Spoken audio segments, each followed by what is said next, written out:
अस्सलाम वालेकुम नाजरीन, आप देख रहे हैं प्रोग्राम खबर गर्म है। मैं हूं सोनिया अदनान और मेरे साथ मौजूद हैं एहतशाम उल हक। नाजरीन, बिलाखिर आज कई रोज की कयास आराइयाँ, खदशात, तहफ़्फ़ुज़ात सब के सब दम तोड़ गए हैं और हमने देखा कि वज़ीर आज़म हाउस से जाने वाली जो समरी थी उस पर सदर पाकिस्तान ने दस्तखत कर दिए हैं।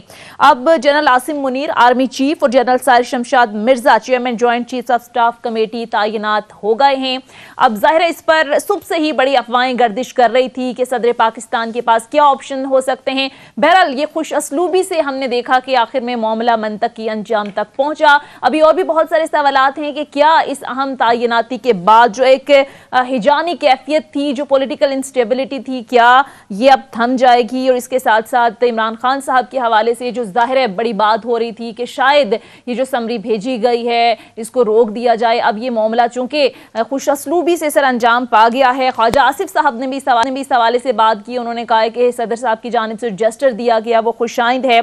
तो आगे भी क्या मामलात पर कुछ लचक दिखाई जाएगी, ये अदम इस्तेहकाम का माहौल खत्म होगा। इससे जुड़े दीगर मामलात पर बात करेंगे। बात करने के लिए सीनियर एनालिस्ट इम्तियाज गुल साहब प्रोग्राम कर चुके हैं। अस्सलाम वालेकुम सर, सबसे पहले बहुत बहुत शुक्रिया इम्तियाज गुल साहब आपके वक्त का। इम्तियाज गुल साहब, पिछले कई हफ्तों से हम देख रहे थे कि हिजानी एक कैफियत थी, बड़ी चहमगोइयाँ थी। बहरहाल इस सारे मामले का आज ड्रॉप सीन हो गया और एक खुशाइन जेस्टर भी दिया गया। कैसे देखते हैं सर अब नए आर्मी चीफ के लिए चैलेंजिंग क्या है? ज़ाहिर है काफ़ी अदम इस्तेहकाम, सियासी तकसीम के माहौल में वो ओहदा संभाल रहे हैं, चैलेंजिंग है काफ़ी उनके लिए। जी, सबसे बड़ा चैलेंज तो ज़ाहिर है पाकिस्तान की मईशत है। इस वक्त टेक्निकली हम बहुत करीब पहुँचे हुए हैं, जिसको कहा जाता है दिवालिया या बैंकरप्सी जो है, डिफ़ॉल्ट जिसको कहते हैं। अल्लाह करे कि उस तरफ ना जाए, लेकिन सबसे बड़ा चैलेंज यही है।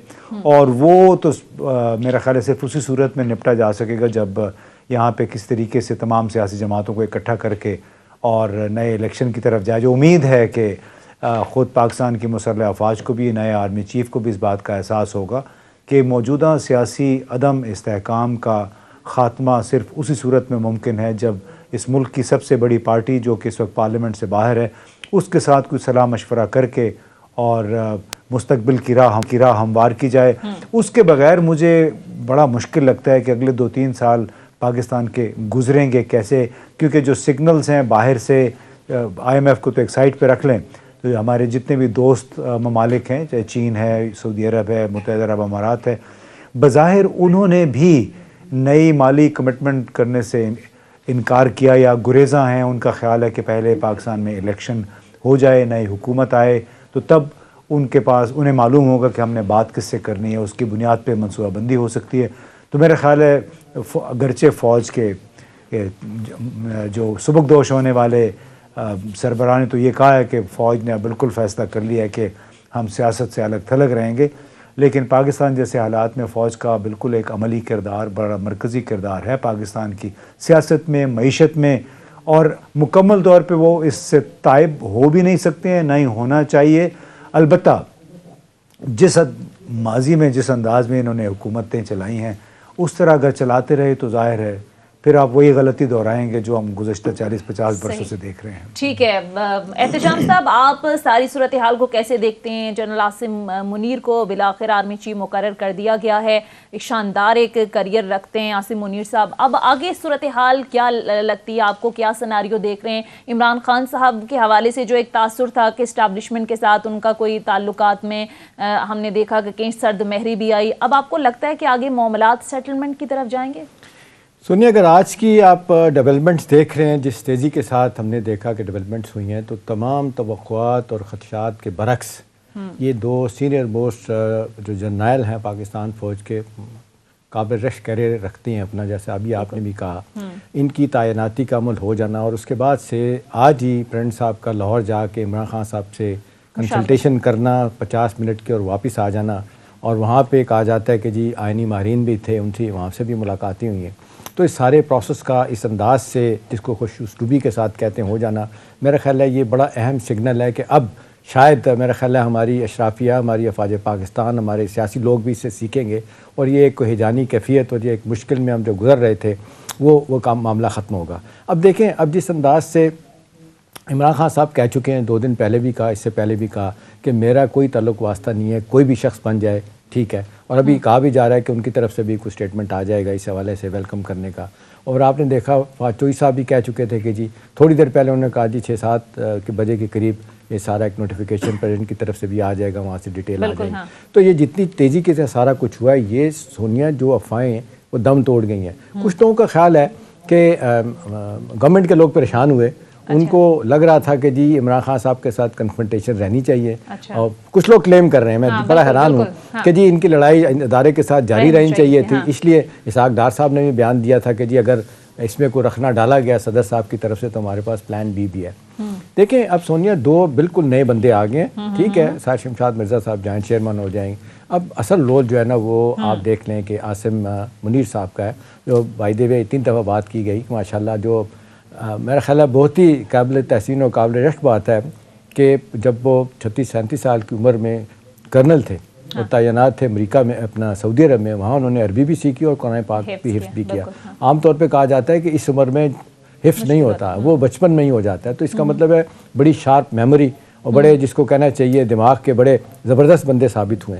अब देखना यही है कि जो अब जिसकी तरफ इशारा किया है अभी इम्तियाज़ ने भी कि लेसन लर्न क्या है, पुरानी बातें अपनी जगह पे, मेरा ख्याल है नई इनिंग्स शुरू होगी। और जिस अंदाज से आप देख लें क्रॉस द बोर्ड, आज मैं देख रहा था जितनी हर तरफ से आसिम मुनीर साहब के लिए लोग मोहब्बत और इज़्ज़त के पैगाम दे रहे हैं और तवक्को कर रहे हैं कि उनका बड़ा अहम रोल होगा और इस रहम को निभाने के लिए वो तैयार होंगे।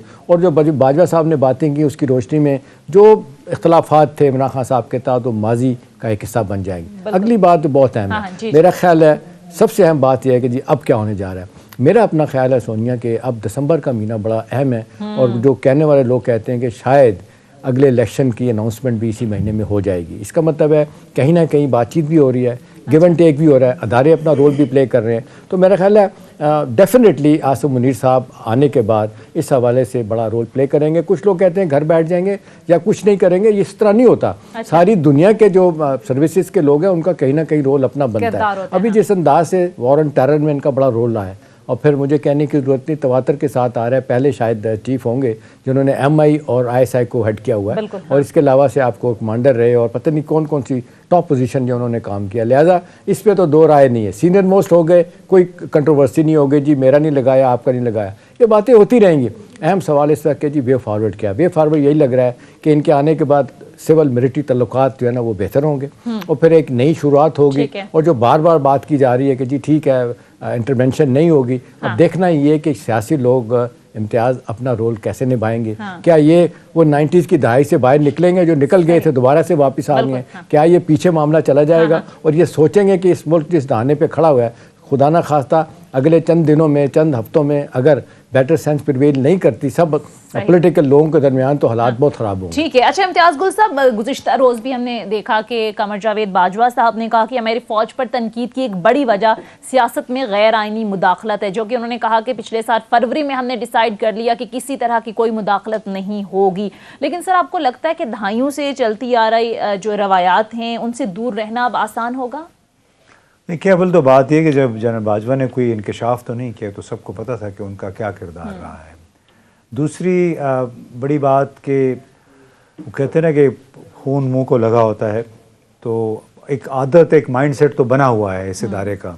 अब दुआ ये करनी चाहिए कि जो कुछ उन्होंने कहा है उस पर वो अमल दरामद भी करेंगे। हमने शुरू में भी कहा कि अल्लाह करे कि उस अंदाज में ना चलाएं जिस अंदाज में पहले चलाते रहे, क्योंकि वो मॉडल नाकाम हो चुका है। जो भी मॉडल था बराह रास्त, बिल वास्ता, हाइब्रिड, अगर वो इतने अच्छे मौसर मॉडल्स होते तो आज पाकिस्तान बड़ा तरक्की याफ्ता ममालिक की लिस्ट में शामिल होता। हमारे इक्तिसादी और सोशल जो इंडिकेटर्स हैं वो बहुत सारे मुल्कों से बहुत बेहतर होते। लेकिन बदकिस्मती से हम दुनिया में जितने इंडिकेटर्स के हिसाब से जो आखिरी 8-10-15 मुल्क हैं उनमें शुमार होता है। ये GHQ के जो बासी हैं उनको समझना पड़ेगा। लेकिन सर न्यूट्रल रहने भी नहीं देते ना, वो कहते हैं हम न्यूट्रल हैं तो वो न्यूट्रल को ही गाली बना देते हैं, फिर जबरदस्ती कहते हैं कि मुदाखलत करें। नहीं देखें, किसी के कहने से न तो हम कोई यकीन करेगा और न ही किसी के कहने से कोई झूठ साबित होगा।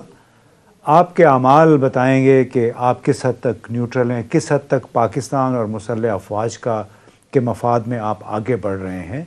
ये जो हमारे कुछ रहनुमा कोशिश कर रहे थे कि ये हमारा आदमी है वो हमारा आदमी है, इस चक्कर में इन्होंने इस मुल्क का बेड़ा गर्क कर दिया है। ये बात, तो इनके अमाल से पता चलेगा। और दुआ ये करनी चाहिए कि इन्होंने सीखा होगा कि जनरल परवेज़ मुशर्रफ के साथ क्या हुआ, अभी जनरल बाजवा के साथ क्या हुआ, और जो मुझे नहीं मालूम कि क्या उनको जिस किसी ने भी उनको तकरीर लिख के दी, फिर उन्होंने ख़ुद भी नहीं सोचा कि तकरीर में लिख के क्या दिया गया। ऐसी बातें कि उन्होंने तारीख़ को बिल्कुल सर के बल खड़ा कर दिया, जो मशरक़ी पाकिस्तान के हवाले से तारीख़ थी, या फिर अपनी जो मुदाखलत की सियासी मुदाखलत की तारीख़ उन्होंने बताई है। तो ये जो मार्च अप्रैल में हुआ, तो ये क्या फ़रिश्तों ने आके किया था यहाँ पे? मतलब उसमें अगर जो अदालतें जो रात को 12 बजे जो अदालत खुल गई थी, जो कैदियों की वैन आ गई थी, जिस अंदाज में जो कुछ शहबाज गिल और आजम स्वाति और अरशद शरीफ के साथ नहीं, उसमें कुछ चीज़ें ठीक भी हैं। देखिए, बात यह है कि जो अभी आपने कहा ना कि जी ये जो जनरल बाजवा ने कल बातें की हैं, कोई इंकशाफ नहीं किया, लेकिन मेरा ख्याल है ये एडमिट कर लेना, तस्लीम कर लेना कि हमसे गलतियां हुई हैं, ये भी बड़ा सियासी लोगों से भी गलती है, और ये वादा करना आप लेकिन उस वक्त एडमिट कर रहे हैं जब आप जा रहे हैं, चले जो भी आपको एक्सटेंशन भी लेगेसी तो छोड़ के जा रहे हैं ना। सवाल यह है कि लेगेसी भी, उसके बाद यह है कि आने वालों के लिए भी एक सबक होगा। और दूसरी बात है कि जो ज़मीनी हक़ाइक़ हमारे सियासी तौर पे, इम्तियाज़ आप मुझसे ज़्यादा जानते हैं कि जो बन गए, जो रीजन के मामलात हैं, जो हमारे दूसरे ममालिक के साथ हमारे तल्लुकात हैं। अब देखिए, मैं हैरान हूँ, वो बात हो रही थी और कल ही ख्वाजा आसिफ साहब एक जगह कह रहे थे, कहने लगे जी आर्मी चीफ की तैनाती में अमेरिका भी इंटरेस्टेड होता है, चाइना भी इक्वली इन्वॉल्व होता है, सऊदी और ईरान का तो बड़ा रोल अहम होता है। अब यहाँ से अंदाज़ा लगा लेना कि हमने अपने मामलात किस हद तक कहाँ पहुँचा दिए गए। ये काश हम अपने तौर पे सारी चीज़ें तय कर रहे होते, आज हमें एक जिसको कशकोल उठा के ना फिर रहे होते, तो अपने फैसले खुद कर रहे होते। तो वो तो सिर्फ इस हद तक तो सोनिया हो सकता है कि प्लेइंग टू द गैलरीज, कि हम ये नहीं करेंगे वो करेंगे। अब असल सवाल ये है कि अब ये जो आप बात हो रही है कि जी एक हिजानी के अभी से हम निकल गए, अप्रैल ऑनवर्ड हम जो इस वक्त हम देख रहे हैं एक्यूट किस्म की political instability leading to economic instability, नतीजतन मामला हर चीज़ जो है ना ख़राबी की तरफ चला गया। अब मामला महीनों का नहीं है, हफ्तों का मामला है कि हमें क्या करना है। मेरा ख्याल है ये पॉलिटिकल लीडरशिप को बैठ के और पूरी सपोर्ट मेरा ख्याल है हमारे सारे बड़े अदारों की होगी, इन्हें देखना चाहिए क्या करना चाहिए। इमरान खान साहब का मसला ये है, कल जलसा करेंगे क्या करेंगे, उनको चाहिए कि मामलात को बेहतर करने के हवाले से उनका एक ही फोकस होना चाहिए जो है कि जी अगला इलेक्शन, उसके लिए मैं तारीख ले लूँ। इसके लिए सोनिया कन्फ्रंटेशन को अवॉइड करना होगा। दूसरी बात यह है कि मेरी तलात ये है इम्तियाज़ कि आज लाहौर में जो आइनी मारीन से मुलाकात उन्होंने भी की, उन्होंने कह दिया है, कहा जाता है कि जी इतनी तो विजडम बाबर अवान साहब में भी और शायद over the year Imran Khan साहब को भी समझ आ गई कि कहीं ना कहीं रेड लाइंस होती हैं, अदारों की भी, आपकी भी हैं तो लोगों की भी हैं। तो मेरा ख्याल है उसका वो पास करेंगे तो नतीजा ये होगा कि एक नई शुरुआत, एक नई पार्टनरशिप बिल्ड कर सकते हैं। और जो कहा जा रहा है आसिम की रेपुटेशन है, इंतहाई फ़ाइन आदमी है, कहा जाता है कि बिल्कुल नॉन कंट्रोवर्शियल हैं और अपना सीधा काम करने वाले बंदे हैं, और उस अंदाज से जो एक बड़ी भरपूर सपोर्ट सिविलियन सेटअप को किसी ना किसी हवाले से होगी, वो बगैर अपना को मफाद लिए अपने इदारे का, वो उसमें अपनी जिसको कहते हैं अच्छा रोल प्ले करेंगे। ठीक है, और ये बड़ी खुशाइंद बात होगी मुल्क के लिए, इदारे के लिए भी। अच्छा इम्तियाज़ गुल साहब, ज़ाहिर है अब ये लॉन्ग मार्च का जो मामला है, पहले तो ज़ाहिर है हुकूमत बड़ी तनकीद कर रही थी। हमने खाकान अब्बासी साहब को अभी 2 दिन पहले कहते सुना कि लॉन्ग मार्च का मकसद ही इस आर्मी चीफ की तैनाती को कंट्रोवर्शियल बनाना है। अब तो ये मामला खुश असलूबी से तहपाक, को क्या लगता है सर, जहाँ पर यहाँ ज़रा हमने देखा कि ख्वाजा आसिफ ने भी कहा कि ये सदर ने जो समरी पर दस्तखत कर दिए, मामला खुशाइंद है। अब जो इमरान खान साहब का सबसे बड़ा मुतालबा है अर्ली इलेक्शन का, आपको लगता है कि अब इसको कंसीडर किया जाएगा या इस पर कहीं ना कहीं दूसरी तरफ से भी लचक दिखाई जाएगी? देखिए, उम्मीद ये करनी चाहिए कि दूसरी साइड उस पर ज़रूर लचक दिखाए, इसलिए कि उनको ख़ुद भी मालूम है कि आप इस गैर यकीनी सूरत हाल से इस मुल्क को मज़ीद नहीं चला सकते। उसमें मेरा ख्याल है कि इमरान खान साहब को ख़ुद भी मुबारकबाद देनी चाहिए नए फ़ौज के सरबराह को। एक नई शुरुआत जो एहतशाम साहब भी कह रहे हैं बड़ा ज़रूरी है, चूँकि जो होना था वो हो गया है। अब ज़ाहिर है मुल्कों की तारीख़ में ऐसा होता है, वो कुछ गलत बातें थी जो नहीं करनी चाहिए थी जनरल बाजवा को कल, लेकिन ये जो नई क़यादत आई है मुझे यकीन है कि ये वाकई अपनी एक नई लेगेसी बनाना चाहेगी, क्लीन स्लेट के साथ शुरू करना चाहते हैं। इनको भी पाकिस्तान का मफाद अजीज़ है, इनको भी मालूम है कि पाकिस्तान की मईशत बेहतर होगी तो उसके साथ पाकिस्तान की फ़ौज की मईशत भी जुड़ी हुई है, उनकी बका भी जुड़ी हुई है, और वो सिर्फ उसी सूरत में हो सकता है जब आपके यहाँ सियासी इस्तेहकाम आए, ये जो भौचाल आया हुआ है इतने अरसे से और जिसकी वजह से हमारे दोस्त ममालिक ने भी हमसे हाथ खींच लिया है, ये सिर्फ़ और सिर्फ उसी सूरत में होगा जब पाकिस्तान की जो सबसे बड़ी जमात है उसको किस तरीके से आप अपने मेन स्ट्रीम में दोबारा लाएं और उसको फैसिलिटेट करें। उसका जो मुतालबा है, इलेक्शन तो होने हैं, जो अगर जुलाई अगस्त सितंबर में नहीं होते तो उससे अगर 2 महीने पहले हो जाए तो उसमें क्या है। तो इसमें मेरा ख्याल है इमरान खान को भी सोचना चाहिए और मुझे यकीन है कि फ़ौज की नई जो क़यादत है उसके भी जहन में ज़रूर होगा और कोई इसमें मुझे ताज्जुब नहीं होगा अगर पस पर्दा कोई इस हवाले से डील भी हो गई हो, इसलिए कि जिस अंदाज में जिस खुश उसलूबी से ये मामला तय पाया है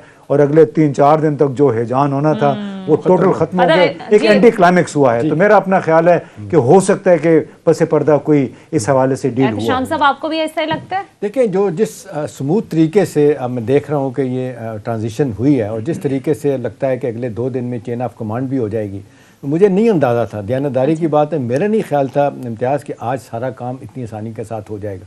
इतना प्रोपेगेंडा किया गया, आप देख लें वेस्टर्न इंटरेस्ट है, हमारे मीडिया जिस तरह आप देख लें पार्टिजानशिप शो करता है, कुछ उधर है कुछ उधर है, तो लग रहा था कि मामला शायद इतनी। लेकिन एक सवाल है, क्या एक वक्त में 2 आर्मी चीफ हो सकते हैं और एक वक्त में 2 चीफ जस्टिस हो सकते हैं? क्योंकि हमारे जो आर्मी चीफ हैं वो तो 29 को रिटायर हो रहे हैं और इनको हमने नोटिफिकेशन कर दिया है, इनको आर्मी चीफ मुकर्रर कर दिया है। तो देखिए, ये तो रवायत भी है। अभी आपको याद होगा जनरल असलम बेग के वक्त मरहूम आसिर नवाज साहब वो रिटायरमेंट से 2-2.5 महीने पहले की बात है, उनकी अनाउंसमेंट हो गई थी, 3 महीने पहले अनाउंसमेंट उनकी हो गई थी। तो मेरा नहीं ख्याल इम्तियाज़ ये इंटरनली इतना खुश उसलूबी के साथ मामला, वो 1952 का आर्मी एक्ट है, उसमें ये प्रोविजन मौजूद है रिटेंशन वाली, और ये बात माननी पड़ेगी। 1973 का कानून बना, आइन जो बना, इसमें प्राइम मिनिस्टर के बेपनाह इख्तियारात हैं।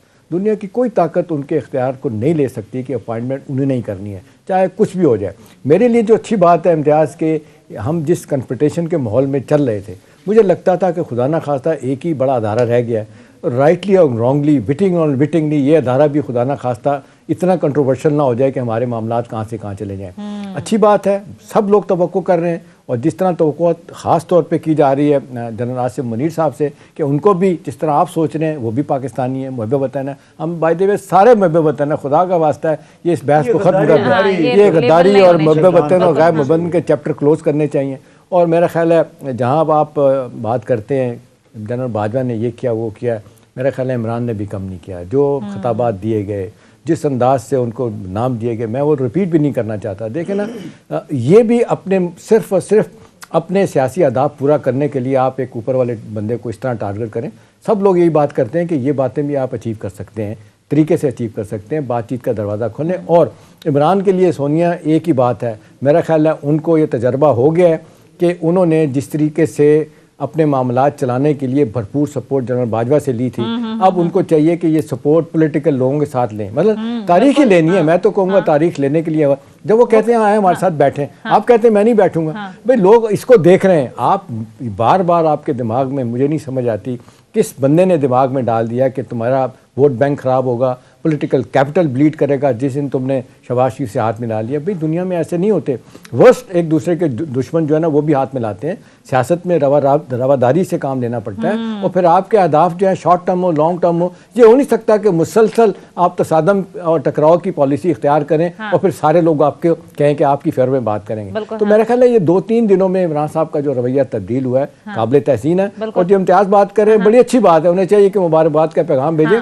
और ये फर्दर जो फिजा जो है ना वो हम देख रहे हैं कि जो थोड़ी बहुत कशीदगी रहेगी वो भी खत्म हो जाए।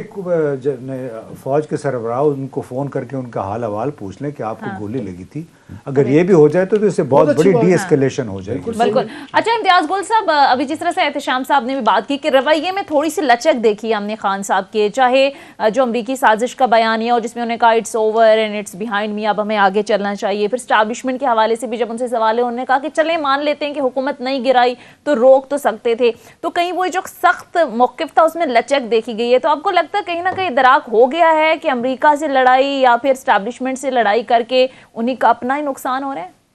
देखिए, उसमें बैरूनी ममालिक में तो इमेज तो ख़राब होता है ना, क्योंकि इन्होंने उसको बहुत ज़्यादा स्ट्रेच कर लिया। देखिए, जहाँ तक उनकी बात थी साजिश वाली, वो उन्होंने अपने तरीके से उसकी इंटरप्रिटेशन की। मैं आज भी कहता हूँ जो कुछ वो कह रहे हैं उसमें बात गलत नहीं थी, ये बड़ा वाज़ेह एक पैगाम था और मैंने आज भी कहीं पे मुलाकात की तो उन साहब ने वो देखा हुआ है, वो जो साइफ़र या केबल जो आई थी उसमें यही था कि अगर ये तब्दील हो गए तो फिर हम पाकिस्तान को माफ़ कर देंगे, ये तब्दील ना हुए तो पाकिस्तान के साथ हमारे ताल्लुकात ख़राब रहेंगे। इस बात को ज़ाहिर है नेशनल सिक्योरिटी कमेटी की मीटिंग हुई, उसमें कबूल किया गया, जिसकी बुनियाद पे फिर एक एहतजाजी मुरासला अमरीकी हुकूमत को दिया गया। हाँ, उसके बाद उसके ऊपर उन्होंने जिस तरह खेला, जिसको कैपिटलाइज करने की कोशिश की, बड़े एक उनका मशहूर लफ्ज़ है खेलना। हाँ। तो उसकी वजह से कल भी उन्होंने कहा था इस मामले पे भी हम इसीलिए आज प्रोग्रामों में उनके मुखालफिन बार बार वो लफ्ज़ भी इस्तेमाल कर रहे हैं। तो जिस अंदाज में उन्होंने उस केबल के मंदरजात को इस्तेमाल किया, मेरा ख्याल है कि बहुत ज़्यादा उन्होंने ज़ोर डाल दिया इस पर कि साजिश और अमेरिका में हुई वगैरह वगैरह, वो नहीं करना चाहिए था। इसलिए कि जब हम यहाँ पे डिप्लोमेट्स के साथ बात करते हैं तो उससे तासुर यही मिलता है कि किसी भी साबिक वज़ीर आज़म, सिटिंग वज़ीर आज़म को ये ज़ेब नहीं देता है कि आप इस हद तक चले जाएँ जहाँ पे आपके जो अपने डिप्लोमेट्स हैं उनके साथ फिर लोग खुल के बातचीत करने से गुरेज करें। ठीक कह रहे हैं। लेकिन उससे उन्होंने गेन भी काफी कुछ किया ना एहतशाम साहब, काफी मकबूलियत हासिल की आवाम में, और अब जाहिर है जब उनको पता चल गया तो अब वो उस बयानी से पीछे हट रहे हैं। मैं आपको एक बड़ी बात अपने दिल की दयानतदारी से कहूँ इम्तियाज़, कि इस वक्त हम जिस अंदाज से इतना कुछ करने के बावजूद अब यू टर्न लिए, आप अपने जिसको अमरीकी बयानिए से पीछे चले गए, it's all over, it's behind me, और इस्टेब्लिशमेंट का किरदार कोई नहीं रहा मेरे हटाने में, सारी बातें ये करने के बाद बहुत सारे लोगों ने भी कहा कि ये देखें हमारी बात सही साबित हो गई कि इनका बयानिया गलत था। तभी कल चीफ ने भी कहा कि गलत बयानिया बना के इन्होंने ये किया वो किया। मेरा अपना ख्याल है सोनिया कि इस वक्त तक हम देख रहे हैं कि उनकी पॉपुलैरिटी, मकबूलियत बदस्तूर मौजूद है।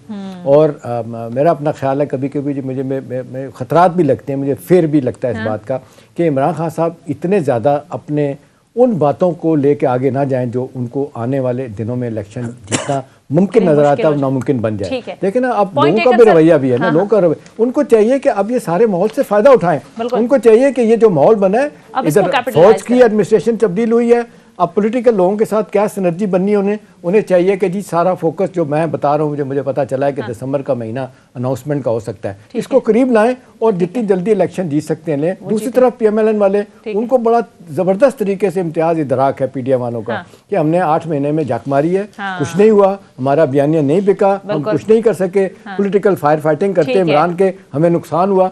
वो चाह रहे हैं कि जी इलेक्शन था वो जब हम कुछ डिलीवर करें। 29% महंगाई और 36% ओवरऑल महंगाई देखने के बाद कौन कहेगा कि इतनी चीजें आसानी के साथ बिल्कुल ठीक है। इसी पॉइंट पर ब्रेक लेते हैं नाज़रीन, ब्रेक के बाद वापस मज़ीद इश्यूज पर भी बात करेंगे। Stay with us. ब्रेक के बाद खुश आमदीद। अच्छा एहतशाम साहब, इस सारे प्रोसेस के बाद आपको क्या लगता है, अब तमाम पॉलिटिकल जमातों को इदराक हो जाना चाहिए कि मौशी हवाले से जिस नहज पर हम खड़े हैं, जो माजी में हुआ वो हुआ, नाउ इट्स ओवर, सब मिलकर मुल्क का सोचें, मौशी दलदल से कैसे मुल्क को निकालना है इस बारे में सोचें। और कल इस हवाले से बड़ी अहम बात भी की जनरल कमर जावेद बाजवा साहब ने, तो इदराक हो जाना चाहिए अब। सोनिया देखें, कल की जनरल बाजवा की तकरीर के बाद जो एक इम्तियाज़ बड़ा पॉजिटिव पहलू मैंने आज अखबारात में देखा, कुछ एडिटोरियल में देखा, इस बात को सब ने सराहा, पॉलिटिकल लोगों ने भी, एनालिस्ट ने भी, कि भी ये जो बड़ी टाइमली वार्निंग दी गई है उनकी तरफ से कि मैं आपको बड़ा वाज़े तौर पे कह रहा हूँ कि पाकिस्तान की इक़्तिसादी सूरत हाल शदीद ख़तरा से दो चार है और ये किसी एक सिंगल पार्टी का काम नहीं है, ये किसी एक सिंगल हुकूमत का काम नहीं, इसके लिए सबको बैठना होगा। तो ये सारे लोग इस बात को अप्रिशिएट कर रहे हैं कि बात बड़ी सही कही गई है। और ये जिसको कहते हैं फोर वार्न करना, वक्त से पहले बता देना कि जी चीज़ें ख़राब हो रही हैं। और अपना तजर्बा भी उन्होंने बताया कि मैं कहाँ कहाँ जाके मैंने हुकूमत के लिए जो कर सकता था, मुल्क के लिए कर सकता था, किया। अब देखना ये सोनिया कि क्या आज के बाद ये सारे मामलात बखूबी तय होने के बाद, पर्टिकुलरली 29 के बाद अब चेन ऑफ कमांड हो जाएगी, उसके बाद हमारे पॉलिटिकल लोगों का रवैया क्या रहेगा, क्या उसके बाद भी वो अपने पैटी स्मॉल पॉलिटिकल इंटरेस्ट के लिए लड़ते रहेंगे या कहीं बैठ के कोई फैसला करेंगे जैसे हमारे पड़ोस में है कि वहाँ पे 4-5 इश्यूज़ के ऊपर, चाहे वहाँ पे कांग्रेस हो, दूसरी बड़ी बीजेपी पार्टी है, रीजनल पार्टीज़ हैं, उन्हें पता है कश्मीर का मामला होगा और रीजन में और जो मामलात होने, हमने एक तरह सोचना है। कितनी भी मुखालफत है, काश हमारे लोग भी यही सोचें। अगरचे कश्मीर के मामले पे, न्यूक्लियर प्रोग्राम पे सारे पॉलिटिकल पार्टीज़ का रवैया एक ही है, लेकिन असल बात है कि जो गेम के रूल्स हैं सियासत के, उसमें क्या बैठ के वो फैसला करेंगे कि हम एक दूसरे को डिस्टेबलाइज नहीं करेंगे, हम चाहेंगे कि पूरा वक्त मिले। अब जब इमरान को अगर ये बार बार ये बात आती है सोनिया कि 3.5 साल हुए थे, 1.5 साल दे दिया जाता तो शायद इमरान खान साहब कम बैक ना कर पाते, क्योंकि वो डिलीवर नहीं कर सके थे। वो ख़ुद भी मानते थे कि मैं नया हूँ और फिर मुझे हॉस्टेज बनाया गया, ये जो मुझे थोड़े थोड़े बंदे मिला के मुझे हुकूमत करना पड़ी, मेरे पास मेजॉरिटी नहीं थी। आज भी वो ये कह रहे हैं कि अगर दोबारा इलेक्शन होता है और मेरे पास 2/3 नहीं आती तो मैं ओपोजिशन में बैठने को तरजीह दूंगा। इसका क्या मतलब है? इसका बड़ा वाज़े तौर पे मतलब है कि जी ये एक बंदे का काम नहीं, एक सियासी जमात का काम नहीं है। आप बैठ के कुछ सियासत के नए रूल्स तय कर लें कि कुछ भी हो जाए मुल्क की इक़्तिसादियात को डिस्टेबलाइज नहीं करना, ये अदम इस्तेकाम को नहीं लेके आना। अभी देखें 2 दिन से इम्तियाज़ मामला बेहतर हुए हैं, ये बातें आई हैं। स्टॉक मार्केट कल भी बेहतर हुई, आज भी बेहतर हुई है, और पिछले 20 दिन से डॉलर फिर ऊपर जा रहा था, अब नीचे आना शुरू हो गया, चाहे 50 पैसे आए या 55 पैसे आए, आ रहा है। तो ये एक सिग्नल है, ये मैसेजिंग है आपके सारे के सारे जो इन्वेस्टर्स हैं, बाहर लोग बैठे हुए हैं। और फिर लोग कहते हैं कि जी IMF अगर इम्तियाज़ ये कहेगी जी पाकिस्तान में अदम इस्तेकाम है, लिहाजा हमारा 9th रिव्यू नहीं हो सकता। यानी कहते हैं जब तक आप अपने मामला ठीक नहीं करेंगे हम नहीं बात करेंगे। इसी तरह आपके बायलैटरल जो ममालिक हैं, उनकी तल्लुकात हैं, वो सारे देख रहे हैं। जो इम्तियाज़ बता रहे हैं, ज़्यादा इनका फोकस होता है, इनका तल्लुकात जाते हैं, मिलते हैं लोगों से डिप्लोमेटिक कम्युनिटी में, वो बताते हैं वो परेशान है कि इस मुल्क का क्या बनेगा।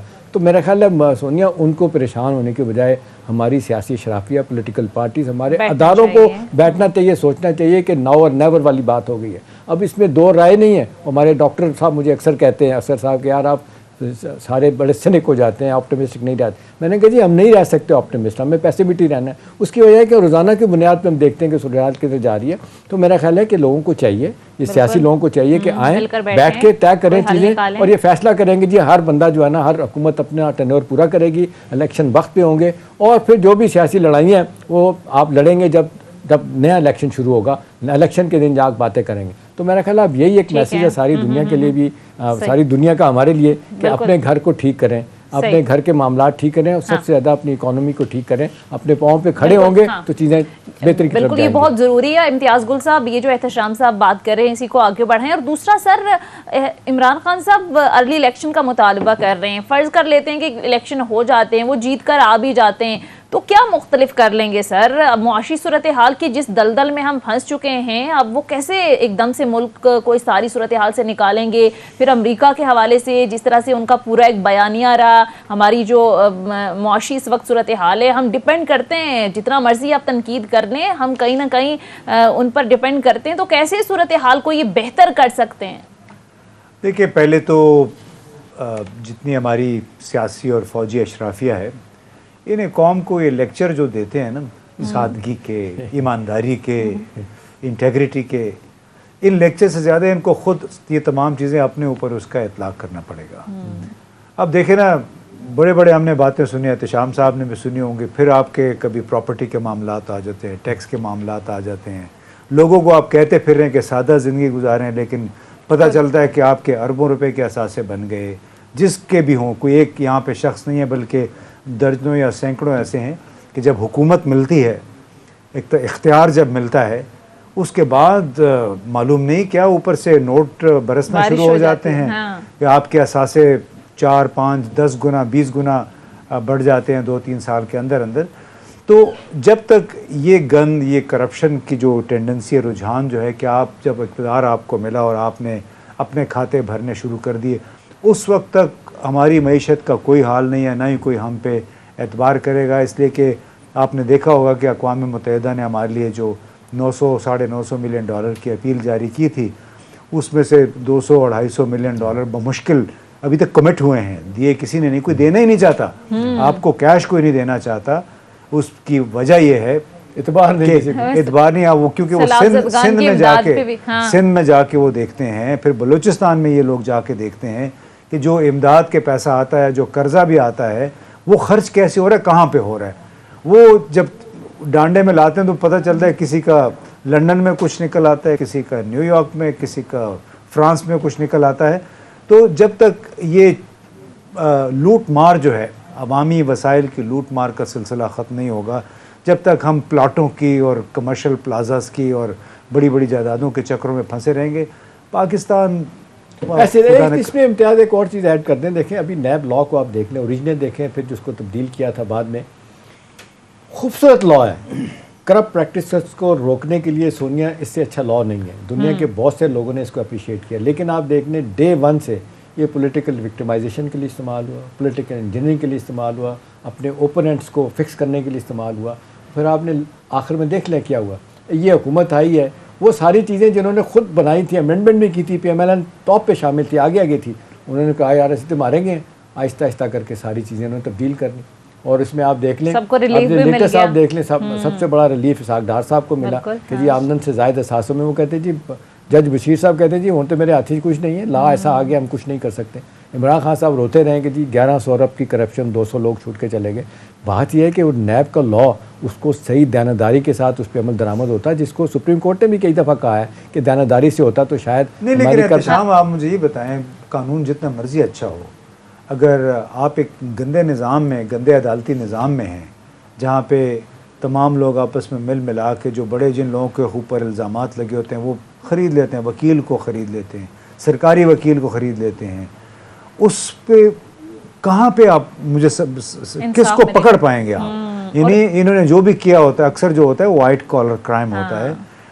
वाइट कॉलर क्राइम को साबित करना बड़ा मुश्किल होता है।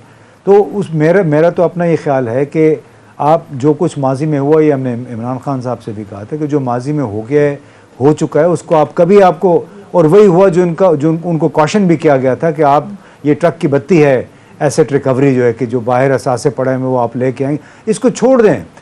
मुस्तकबिल में जो आपके सिस्टम इस तरह से बेहतर करें कि लूट मार नहीं मचे। इम्तियाज़ मुझे एक बात बताएं, ये इमरान खान साहब के बारे में कहा जाता है कि मर्दम शुमारी उनमें नहीं है, मर्दम शनास नहीं है, शुमारी कहता हूँ। अभी शहजाद अकबर साहब जो इनके आप देख लें सबसे बड़े विजिट थे ये आपके अकाउंटेबिलिटी के, अब जिस अंदाज से उन पे करप्शन के इल्ज़ामात लगे हैं, पता नहीं मुल्क में आए कि मुल्क से चले जा गए हैं। अब जब बैठते थे इमरान को पता नहीं क्या पट्टी पढ़ाते थे। अब सारे इस मामले को आप इस अंदाज से देखें कि इमरान इवेंचुअली कहते हैं कि जी मेरे तो हाथ में कुछ नहीं था, फैसले कहीं और होते थे। भाई असल बंदा ये है कि आपने कैसे बंदे लगाए। सबसे ज़्यादा मेरा ख्याल है जो इमरान खान साहब की हुकूमत में सोनिया सबसे बड़ा जुल्म हुआ, जो 2-3 इन्होंने एक अपने एनर्जी के एडवाइज़र लगाए, जितना पैसा उन्होंने, शहजाद नदीम, पता नहीं क्या क्या नाम है, नदीम बाबर, जितना पैसा बना के वो चले गए और बड़ा घर करके चले गए। वो जो हम रोते थे कि जी नवाज शरीफ साहब ने महंगे LNG के मायदे किए, उससे ज़्यादा ख़राबी ये की कि सोनिया जब पूरी दुनिया में गैस कम कीमत पे मिल रही थी, इन्होंने गैस नहीं लेने दी, मायदे करने ही नहीं दिए, इसलिए कि जिन लोगों को पैसे खाए हुए थे उनको कहा गया था महंगे दामों ख़रीदो, महंगे दामों बेचो। अब देखें ना, ये वो उस तरह के मेरा ख्याल है इसके माफ़ी नहीं किसी की हो सकती। इमरान खान साहब को लोग अब ये कहते हैं, मेरा मशवरा भी जिम्मेदारी तो उन्हीं की बनती है, उन्हीं की बनती है। उन्हें चाहिए कि इस वक्त अपना होमवर्क करें इम्तियाज़, और अपनी कोई अच्छी टीम बनाएं।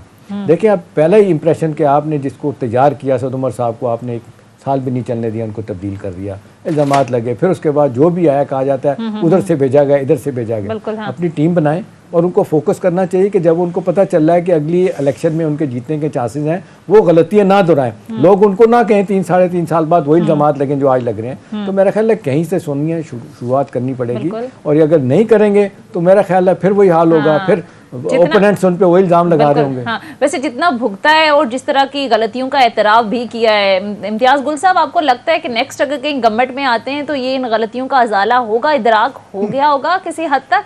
अल्लाह करे हो जाए। अब हंसने का अंदाज में इम्तियाज़ क्या होता है कि मुश्किल है। वो देखें, उसमें इन्होंने इस चीज़ का एहसास नहीं किया था कि इनकी हुकूमत आ जाएगी। तो हुकूमत आने के बाद फिर आप एहतशाम साहब को भी बात याद हो गया, असद उमर साहब ने कहा कि हमें तो पता ही नहीं था कि हालात इतने ख़राब हैं अंदर। भाई आप तो गवर्नमेंट इन वेटिंग थे, आपको चाहिए था कि आप हुकूमत में आने इंतखाबात से पहले ही अंदर की कहानियाँ बाहर लेके आते, और बेशुमार तरीके होते हैं कहानियाँ, ताकि आपको आइडिया तो होता कि अंदर हालात कितने ख़राब हैं। आके और 4-5 महीने गुजार के आप फिर गए कि हालात बड़े ख़राब थे, और ये वो साहब गलत थे, ये साहब गलत थे, बहुत सारे गलत साहबान थे। और ये कहना तो ठीक है, किसी हद तक जायज़ हो सकता है कि जी हमें लोग गलत लोग दे दिए गए थे, लेकिन आपने रखे क्यों थे? अगर गलत थे, आपको खुद कोई वेटिंग का कोई अमल जो होता ना कि आप उस पर पहले तजिया कर लें शख्सियात का, एक्सपर्ट्स का, उसके बाद उनको रखें। लेकिन जनाब बाद में शोर मचाने से आप पे कोई दूसरी बात है इम्तियाज़, इसमें आप देखेंगे 2013 में जब नवाज शरीफ साहब की हुकूमत आई थी, उससे पहले जलसे जुलूस उनके सारे देख लें, वो पीपल्स पार्टी की हुकूमत में हो, हुकूमत को सोनिया कहते थे कि इन्होंने मईशत का बेड़ा गर्क कर दिया, दारों का बेड़ा गर्क किया, करप्शन आसमान पे पहुंचा दिए।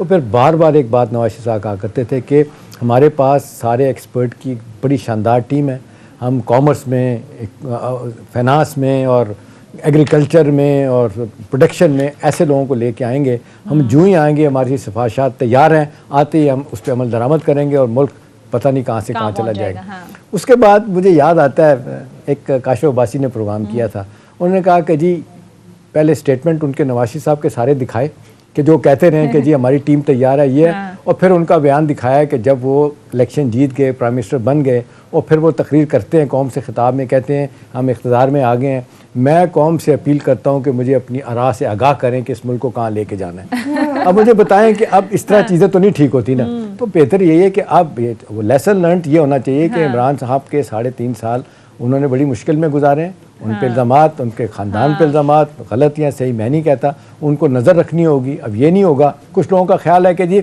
जो उनके फॉर्मर फर्स्ट लेडी के रिश्तेदारों ने किया, इमरान को पता नहीं, उनको पता होना चाहिए था। बुज़दार नाहली करता गया, उसके भाइयों ने पैसा बनाया, वहाँ पे जो इल्ज़ामात लगते हैं कि 5-5, 10,000 करोड़ रुपए लेके वहाँ पे पोस्टिंग ट्रांसफ़र होती थी, उनको रोकने के लिए एक रोड मैप उनके पास होना चाहिए, अच्छे लोगों की टीम होनी चाहिए, चाहे जहाँ से भी लेके आएँ और फैसला करें कि जो मैं गलतियाँ कर चुका हूँ वो नहीं दोहराऊंगा। और सियासी तौर पे ख़ास तौर पे उन्हें देखना होगा कि हर किसी के साथ लड़ाई नहीं लड़नी। ठीक है, इसी पॉइंट पर नाज़रीन ब्रेक लेते हैं, ब्रेक के बाद आएंगे, कुछ मजीद इश्यूज पर भी बात करेंगे। Stay with us. ब्रेक के बाद खुशामदीद इम्तियाज़ गुल साहब, अब ज़रा आगे बढ़ें तो मुस्तकबिल करीब में सूरत हाल क्या बनती देख रहे हैं? ज़ाहिर इमरान खान साहब का लॉन्ग मार्च भी है, उससे भी गवर्नमेंट को निमटना है, तो सूरत हाल आपको लगता है कि स्मूथली आगे तो बढ़ेगी या फिर मैं मामलात सवाल ऐसे आपसे रहेंगे? पूछ जी लूं जी प्लीज़। कि अब देखें, कल मैं पिंडी में रहता हूँ, अब कल से इस्लामाबाद आना एक मसला बन गया और इस्लामाबाद के एडमिनिस्ट्रेशन ने अनाउंस कर दिया कि हम इस्लामाबाद को बंद कर रहे हैं। सुप्रीम कोर्ट इतने वाज़ेह तरीके से कह चुकी है कि रास्ते बंद नहीं करने, इस्लामाबाद हाई कोर्ट वाले कह चुके हैं सारे नहीं बंद करने। आप मुझे बताएं, आपका मेरा आम आदमी का क्या कसूर है? कोई बीमार है, किसी ने हॉस्पिटल जाना है, किसी ने ऑफिस जाना है, किसी ने मुल्क से बाहर जाना है। पिछले दिनों जब ये हुकाम हुआ था, 4-5 दिन बड़े लोगों ने अजियत में गुजारे, एयरपोर्ट का रास्ता बंद कर दिया गया। अब इमरान खान साहब को क्या कहें, अभी उनको जगह नहीं मिल रही इम्तियाज़ को, वो कहते हैं हम आके बैठ जाएंगे जंक्शन पे फैज़ाबाद के। अब इसका क्या हाल है? वो तो अभी दूर की बात थी ना जी, मैं तो देख रहा हूँ बेचारे, अभी स्टूडियो इधर आपकी तरफ आ रहा था, ये डी चौक में 2-3 मकामात पे बेचारे अभी भी इस रात के अंधेरे में एफसी वाले और पुलिस वाले खड़े कई दिनों से और वो कितने हफ्ते हो गए उनको। और इस हवाले से इजहारुल हक साहब ने एक कॉलम अभी लिखा था दुनिया में, दुनिया अखबार में, उसमें बड़ी अच्छी उन्होंने बात की कि जो कुछ हम ये देख रहे हैं, इससे जो वाहिद चीज़ उभर के सामने थी वो हमारी ब्यूरोक्रेसी की नालायकी है कि नहीं, उनको ज़रा सा वो कुछ सुनते हैं बंद कर दें, सस्पेंड कर दें, कंटेनर ला के रख दें। वाइट हाउस आपने देखा है, जो अमेरिकी सदर का जो घर है, आप अंदर भी गया हूँ, आप भी गए होंगे, वो वहाँ पे जो जैसा 9/11 से पहले था आज भी वैसे ही, सिवाय इसके कि चंद इजाफी पुलिसमैन खड़े हो गए हैं वहाँ पे। लेकिन यहाँ पे आपको मालूम है, वज़ीर आज़म हाउस हम एक गेट में से होके जाते थे, अब 3 गेट हो गए हैं। और ये वाला इन्होंने यहाँ पे रेड जोन बढ़ा दिया है, सेरेना होटल तक और यहाँ स्टेट बैंक ऑफ पाकिस्तान तक, 0 पॉइंट तक। तो इससे कोई एक दिवालियापन, हमारा जो जहनी दिवालियापन इससे जाहिर होता है कि अभी इमरान खान ने आना नहीं था, महीना पहले से लोगों के कंटेनर बंद करके सीज करके यहाँ पे लगा दिए।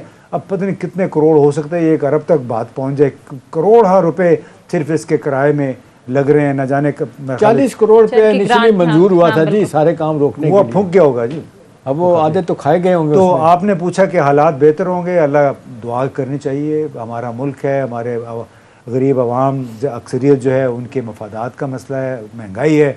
अल्लाह करे कि तमाम सियासी जमातें आपस में बैठें और कोई रास्ता निकालें आइंदा साल, बेहतर साल के लिए, ताकि हमारे हालात कुछ बेहतरी की तरफ जाएं। ठीक है, अच्छा एहतशाम साहब, वैसे 1 साल से भी कम टाइम का अरसा रह गया है, गालिबन 7-8 महीने रह गए, अब अर्ली इलेक्शन की जो डिमांड कर रहे हैं, इमरान खान साहब को डर क्या है? अगर वो नहीं मानते तो 7-8 महीनों में उनको क्या लगता है, मेरी मकबूलियत का ग्राफ नीचे आएगा या मैं मकबूलियत की जिस नहज पर पहुंचा हूँ वो कम हो जाएगी?